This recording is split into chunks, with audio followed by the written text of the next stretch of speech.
প্রিয় শিক্ষার্থীরা, আজকের ভিডিওতে আমরা 220 volt DC versus 220 volt AC কারেন্টের মধ্যে কোনটি বেশি বিপজ্জনক বা কোনটি দ্রুত মৃত্যু ঘটাবে সেই বিষয়টি আমরা দেখব। তো প্রথমে 220 ভোল্ট ডিসি কারেন্টের ক্ষেত্রে ভোল্টেজটি কখনোই ফ্ল্যাকচুয়েট করবে না, এটা একটা কনস্ট্যান্ট 220 ভোল্টই মেনটেন করবে। অর্থাৎ আমরা যখন শক খাবো তখন আমরা 220 ভোল্টই অনুভব করব। বাট আমরা যখন 220 ভোল্ট এসিতে শক খাবো তাহলে আমরা কিন্তু 220 ভোল্ট অনুভব করব না, আমরা তার চেয়ে বেশি ভোল্টেজ অনুভব করব।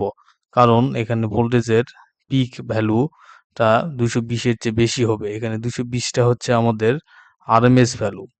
তো আমাদের এই পিক ভোল্টেজ এটাকে V0 দিয়ে প্রকাশ করা হয়।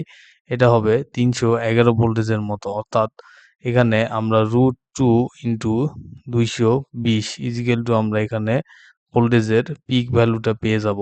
তাহলে এটা আমাদের আসবে 311 ভোল্টেজের মতো। আর এখানে নেগেটিভ সাইকেলের ক্ষেত্রেও আমরা এখানে -311 ভোল্টেজ অনুভব করব, সর্বনিম্ন যে ভোল্টেজটা।